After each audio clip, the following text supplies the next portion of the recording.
Hello everyone, आप सभी का स्वागत है हमारे यूट्यूब चैनल में। तो वीडियो स्टार्ट करने से पहले आप लोगों से एक रिक्वेस्ट है कि इस वीडियो का लाइक टारगेट 2K है और आपने इसमें 60 से भी ज़्यादा कमेंट करने हैं। जितना जल्दी ये टारगेट पूरा होगा, अगला एपिसोड यकीन मानिए उतने ही जल्दी आएगा। तो चलिए बिना किसी देरी किए वीडियो को स्टार्ट करते हैं। और जैसा कि हमने पिछले एपिसोड में देखा था कि वॉर घोस्ट क्लैन के जो लोग होते हैं वो पूरी तरह से उस डिवाइन हैंड के पीछे पड़ जाते हैं। यहाँ वो इस डिवाइन हैंड के ऑरा को महसूस करते हुए युआन के पीछे उस मार्केट में भी आ जाते हैं। अब आगे यहीं से एपिसोड की शुरुआत होती है, जहाँ युआन उन घोस्ट क्लैन वालों से बचने के लिए एक स्मोक बॉम्ब वहाँ पे ब्लास्ट करता है, जिसके धुंध का फायदा उठा करके वो और तांगिन जो होते हैं वहाँ से भाग जाते हैं। आगे तानिन यहाँ युआन से पूछती है कि आखिर ये वॉर घोस्ट क्लैन के लोग तुम्हें हमेशा कैसे ढूंढ लेते हैं, जिसका कारण युआन उसे बताता है कि वो जो मास्क उसने पहना था वो इस डिवाइन हैंड की ऑरा को कैंसिल कर रहा था और उस मास्क के टूट जाने के कारण वो इस डिवाइन हैंड की ऑरा को और भी छुपा नहीं पा रहा है, जिसके कारण वो क्लैन के लोग हर जगह उसका पीछा करते हुए पहुंच जा रहे हैं। जिस पे तानिन उसे कहती है कि अब से मैं तुम्हें प्रोटेक्ट करूंगी। अब आगे तानिया ने यहाँ युआन के सामने ऐसी कंडीशन रखी होती है कि वो इस डिवाइन हैंड के एक्टिवेशन के समय जो डिवोरेशन की पेन होती है वो उसे कम कर सकती है। इसके लिए युआन को उसके साथ सिटी ऑफ मैकेनिज्म यांडू चलना होगा। अब आगे ये दोनों उसी सिटी ऑफ मैकेनिज्म यांडू में पहुंचते हैं और 10,000 साल पहले इस सिटी को देवी वुशांगी ने ही बनाया था, लेकिन उस वॉर के बाद ये बिल्कुल भी बदल चुका है और 10,000 साल बीतने के बाद देवी वुशांगी यानी कि जी तानिन यहाँ पे आई है। यहाँ इसकी हालत को देख वो समझ जाती है कि ये पहले की तरह संपन्न और समृद्ध तो नहीं है, लेकिन मॉर्टल वर्ल्ड्स के ह्यूमन के यहाँ होने की वजह से ये जगह अभी भी चहल पहल से भरी हुई है। मतलब कि ह्यूमंस ने अभी तक यहाँ के लिवलीहुड के माहौल को बना करके रखा है।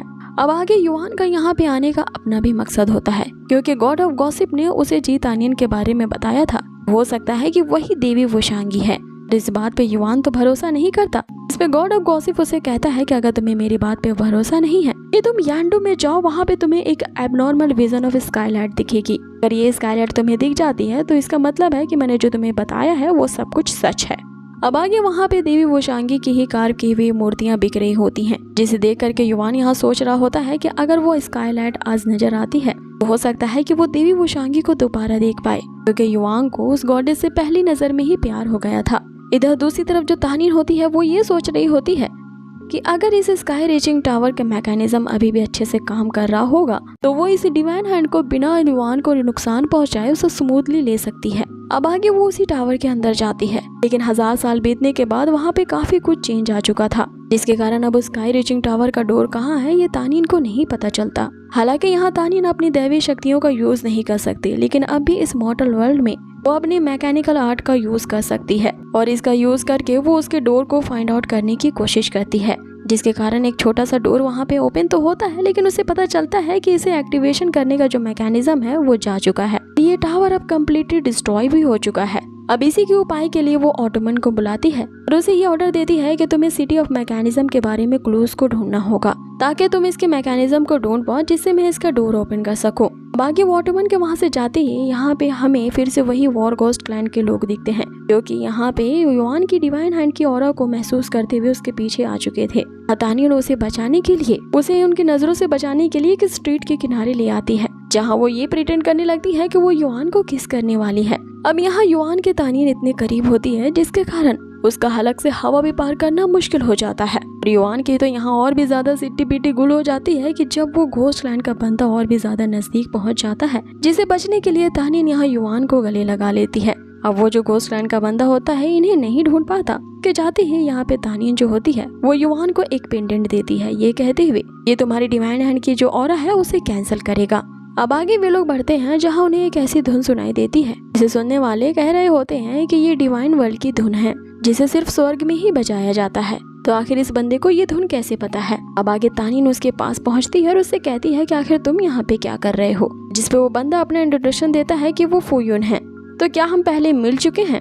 अब इन्हें साथ दे करके युआन की तो जलन के मारे हालत खराब थी और तानियन से ये कहता है कि मैं तुम्हें ऑर्डर देता हूँ कि जल्द से जल्द नीचे आओ, जिसपे तानियन यहाँ खिड़की ही बंद कर देती है।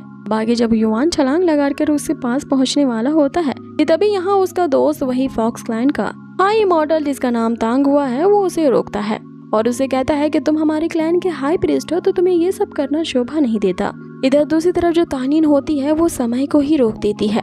सब कुछ वहाँ पे थम जाता है सिवाय उस फुयुन के। आगे वो उसे कहती है कि मैंने 1000 साल पहले एक सोल लैंटर्न को क्रिएट किया था और तुम उसी सोल लैंटर्न की ही एक स्पिरिट हो। लेकिन वो सोल लैंटर्न काफी साल पहले इस मॉडल वर्ल्ड में कहीं खो गया, जिसके कारण मैं उसे दोबारा ढूंढ नहीं पाई। लेकिन जैसे ही वो सोल लैंटर्न मुझे दोबारा मिल जाएगा और मुझे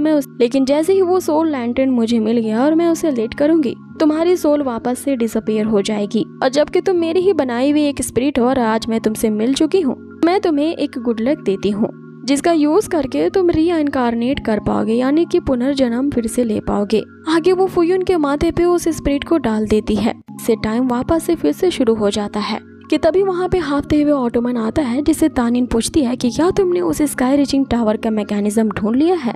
जिस पे ऑटोमन उसे बताता है कि मैंने उसे पूरा तो नहीं, बस उसके एक पार्ट को ही ढूंढा है और ये मुझे उस ब्लैक मार्केट से मिला। अब आगे हम दूसरी तरफ उस तांगहुआ को देखते हैं, जो कि युआन को यहाँ लेक्चर दे रहा होता है कि हाई प्रीस्ट होने के नाते तुम्हारा इस डिवाइन हैंड के साथ खुलेआम यूं इस तरह से घूमना सही नहीं है, और मैं तुम्हारे लिए इसके ऑरा को कम करने के लिए वही मार्क्स दोबारा बना करके लाया हूँ। जिस पे युआन उसे कहता है कि इसकी जरूरत नहीं है, क्योंकि मुझे तानिन ने पहले से ही एक पेंडेंट दिया है जो कि इस डिवाइन हैंड की ऑरा को कैंसिल करता है। आगे तांगहुआ उसे कहता है कि तुम अभी भी उस मेड के साथ ही घूम रहे हो, क्या तुम्हें ये पता नहीं है कि वो एक जासूस है। जिस पे युआन उसे कहता है कि वो जासूस नहीं है और उस पे शक करना बंद करो। अब जैसे ही तांगहुआ यहाँ तानिन को आते हुए देखता है, वो उसे स्पाई समझते हुए उस पे अटैक करता है, लेकिन इस अटैक को यहाँ जो युआन होता है रोक लेता है, ये कहते हुए कि ये मेरी है, तुम इस पे अटैक नहीं कर सकते। कि तभी वहाँ पे अचानक से अंधेरा फैल जाता है और वही एबनॉर्मल विजन ऑफ स्काईलाइट नजर आता है, जिसके बारे में गॉड ऑफ गॉसिप ने यहाँ युआन को बताया था। ये एबनॉर्मल विजन जैसे ही अपीयर होती है, युआन को लगता है कि उस विजन के अंदर से गॉडेस वोशांगी ही यहाँ इन्हें आशीर्वाद देने के लिए उतरेगी। लेकिन वहाँ गॉडेस वोशांगी नहीं होती है, बल्कि उसकी सिस्टर गॉडेस हानवी होती है। यहाँ गॉडेस को देखते ही सभी लोग उसकी वर्शिप करने के लिए उसके सामने झुक जाते हैं और गॉडेस से यहाँ ब्लेसिंग मांगने लगते हैं। आगे जो गॉडेस हानवी होती है, वो अपनी बहन वोशांगी यानी कि तानिन को ब्लेसिंग दे ही रही होती है कि अचानक वो पूरी तरह से बदल जाती है, जैसे कि उस गॉडेस को किसी और ने कंट्रोल कर रखा है। इधर दूसरी तरफ युआन इसी उम्मीद में आया था कि वो गॉडेस वोशांगी को दोबारा से देखेगा, लेकिन उसे ना देख पाने के कारण वो काफी ज्यादा सैड होता है। कि तभी हम देखते हैं कि अचानक से गॉडेस हानवी जो होती है, वोशांगी को वहाँ से भागने को कहती है, क्योंकि एक उड़ती हुई तलवार यहाँ वोशांगी पे ही अटैक करने के लिए बढ़ रही होती है। अब इस अटैक को युआन अपने डिवाइन हैंड से तो रोक लेता है। कि तभी हम देखते हैं कि इन पे अटैक करने वाला और कोई नहीं बल्कि वही वॉर घोस्ट क्लैन के मेंबर्स होते हैं, क्योंकि उस डिवाइन हैंड को पाने के लिए वापस से युआन के पास पहुंच चुके थे। हाँ, युआन उनसे कहता है कि देवी यहाँ पे अपीयर हुई थी हमें आशीर्वाद देने के लिए, तो तुम्हारी हिम्मत कैसे हुई इस तरह से दैवी घटना को रोकने की। जिसमें वो घोस्ट क्लैन का कमांडर ही उससे कहता है कि वही देवी हानवी ने ही हमें इस डिवाइन हैंड को लेने के लिए ऑर्डर दिया है और उसी ने ही हमें ऑर्डर दिया है तुम्हें मारने के लिए। अब वाकई में ऐसा हुआ होता है। उस घोस्ट क्लैन के बंदों के सामने देवी हानवी आई होती हैं और उन्हें एक खास आर्मर देते हुए कहती है कि तुम्हें किसी भी तरह से उस डिवाइन हैंड को लाना ही होगा। अब आगे वो कमांडर अपने बाकी मेंबर्स के साथ यहाँ पहुंच जाता है और युआन को धमकी देता है, अगर तुमने अपनी इच्छा से उस डिवाइन हैंड को हमारे हवाले नहीं किया तो फिर हम इस आर्मर का यूज करेंगे। अब आगे वे लोग चारों तरफ से उन्हें घेर लेते हैं और उन पे अटैक करने के लिए तीरों की बौछार करते हैं, जिसे रोकने के लिए यहाँ युआन अपने डिवाइन हैंड के मैजिक का यूज करता है और अपने अराउंड एक आइस की वॉल बना लेता है।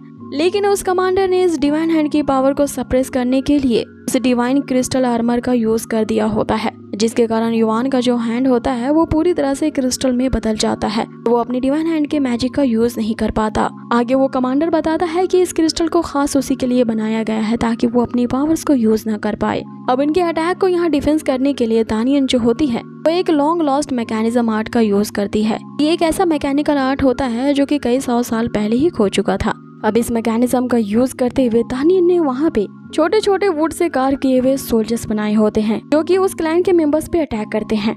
आगे उन लकड़ी के रोबोट्स के यहाँ फाइट शुरू हो जाती है इन क्लैन के मेंबर्स के साथ। अब आगे जब ये दोनों फाइट में बिजी होते हैं, यहाँ तानियन युआन को लेकर के दूसरी तरफ भागती है, लेकिन इनका रास्ता उस क्लैन के बाकी मेंबर्स रोक लेते हैं, जिनके अटैक से बचने के लिए यहाँ पे युआन ने एक शील्ड क्रिएट कर दी होती है। इस शील्ड को और भी ज्यादा स्ट्रेंथ देने के लिए यहाँ तांगहुआ भी आ जाता है। तांगहुआ यहाँ उससे कहता है कि मैं इन्हें यहीं पे रोक लूंगा, तुम यहाँ से जल्द निकलो क्योंकि तुम हमारे क्लैन के हाई प्रीस्ट हो और तुम्हारा बचना जरूरी है। अब यहाँ पे युआन तो उसे अकेला छोड़ करके यूँ जाने से मना करता है। तभी हम दूसरी तरफ देखते हैं कि घोस्ट क्लैन के जो बंदे होते हैं वो उन लकड़ी के रोबोट्स को हरा देते हैं। जिसका मुकाबला करने के लिए अब तानियन ने सभी सोल्जर्स को एकजुट कर लिया होता है और एक बहुत बड़ा लकड़ी का रोबोट बना दिया होता है, जो कि अब उस क्लैन के मेंबर से मुकाबला करने लगते हैं। और दूसरी तरफ यहाँ जो युआन होता है, उसे ना चाहते हुए भी तांग हुआ को इस सिचुएशन में अकेला छोड़ना पड़ता है। अब आगे तानियन युआन को बचाने के लिए वहाँ से उसे ले जाती है। वे लोग उसी ब्लैक मार्केट की तरफ बढ़ रहे होते हैं, लेकिन अभी भी घोस्ट क्लैन के कुछ बंदे इनका पीछा कर ही रहे होते हैं। दूसरी तरफ हम तांग हुआ को देखते हैं, जो कि अपनी स्पिरिट को अवेकन करता है और एक ही अटैक में ऐसा वॉर करता है उन बाकी के मेंबर्स पर, उन सभी के वहीं पर खच्चे उड़ जाते हैं। इधर दूसरी तरफ तानियन जो होती है, वो ऑटोमन के साथ युआन को लेते हुए उस ब्लैक मार्केट के एंट्रेंस में इंटर करने ही वाली होती है कि तभी क्लैन के कुछ मेंबर्स इन पे अटैक करते हैं, जिसके कारण युआन जो होता है वो वहाँ पे हर्ट हो जाता है। अब युआन तो उस तलवार से इंजर्ड हो चुका था, लेकिन फिर भी वो उस घोस्ट क्लैन के मेंबर को मारने में कामयाब रहता है और अब उस ब्लैक मार्केट के एंट्रेंस में जाने के लिए उसे एक ब्रिज को क्रॉस करना होता है, लेकिन वो ब्रिज पूरी तरह से जर्जर होती है। जैसे ही युआन और तानियन इस ब्रिज पे आते हैं, उसकी रस्सियां टूट जाती है और वे लोग उस खाई में नीचे गिर जाते हैं कि तभी यहाँ पे सीन कट होता है और हमें उसी इविल शैडो क्लैन का लीडर नजर आता है, जो कि डेमन लॉर्ड है। उसने ही यहाँ गॉडेस हानवी को अपने वश में किया था और उस घोस्ट क्लैन मेंबर्स को ये ऑर्डर दिया होता है कि वो युआन को जान से मार डाले उस डिवाइन हैंड के लिए। लेकिन देवी हानवी ने ही वक्त रहते ही अपनी बहन को सचेत कर दिया होता है और उसे भगाने में मदद की होती है। इसलिए जो डेमन लॉर्ड होता है, इस बात से देवी हानवी पे अपना गुस्सा निकाल रहा होता है, ये कहते हुए कि आखिर तुम्हारी हिम्मत कैसे हुई मेरे प्लान को बर्बाद करने की। आगे वो डेमन लॉर्ड जो होता है, वो गॉडेस हानवी को ही मारने की यहाँ धमकी देता है और इसी के साथ ये एपिसोड भी यहीं फिनिश होता है।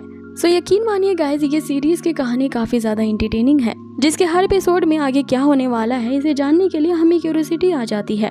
तो हमारे टारगेट को जल्द से जल्द पूरा करें ताकि मैं इसका नेक्स्ट एपिसोड और भी जल्दी ला सकूं। मिलते हैं बहुत ही जल्द इसके नेक्स्ट अमेजिंग एपिसोड पे। Till then take care, stay healthy, good bye.